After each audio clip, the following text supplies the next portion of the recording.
Stephen Curry, Memphis Grizzlies at Austin Reeves, yan ang ating pag-uusapan. Final seconds. Bryant for the win. Bang! Napaiw na lang si Stephen Curry sa kanyang dating teammate na si Klay Thompson.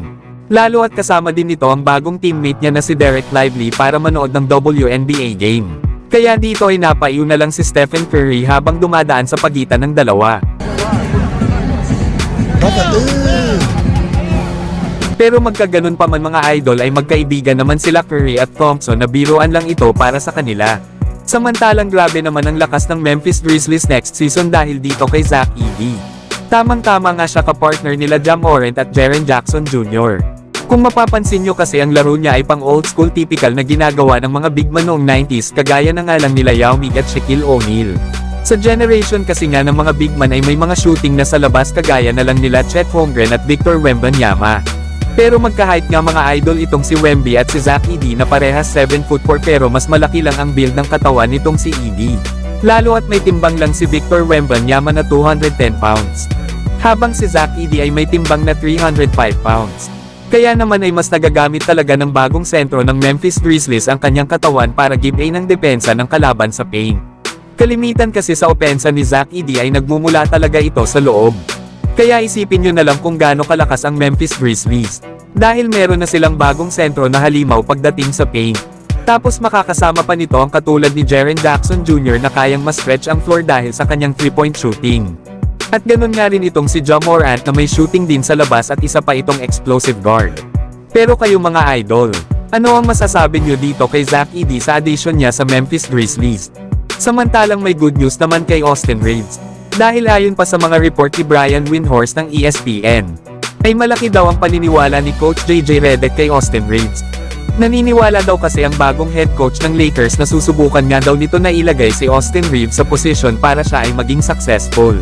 Kaya magandang balita talaga ito para kay Reeves na ito na ang kanyang pagkakataon para maging third star sa likod nila LeBron James at Anthony Davis sa 2024-25 season.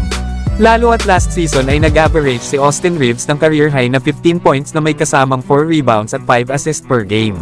Pinatunayan nga ni Austin Reeves bagamat isa siyang undrafted player ay isa pa rin siya sa mga maaasahang player sa Los Angeles Lakers. Na kung titingnan nga ang usage niya noong 2022-23 season, ay meron lang itong 7.7 shot attempts per game. Pero last season ay tumaas ito sa 11.5. Maganda pa nga rin ang shooting nitong si Austin Reeves na sa field goal ay meron itong 48%. Habang meron naman itong 36% shooting sa beyond the arc. Kaya dahil na si JJ Redick na ang bagong head coach ng Los Angeles Lakers, ay madali na para dito na mahanapan niya ng paraan kung papaano niya magagamit ang pagiging scorer ni Austin Reeves. Alam naman natin na andin pa si D'Angelo Russell sa point guard position at primary ball handler ng kanilang kupunan. Kaya nakikita na itong si Austin Reeves ay gagamitin ni JJ Redick madalas bilang off-ball shooter bilang shooting guard kasama ni D'Angelo Russell. Ito nga rin ang ginawa ni Darvin Ham kay Reeves sa mga taon nito sa Lakers.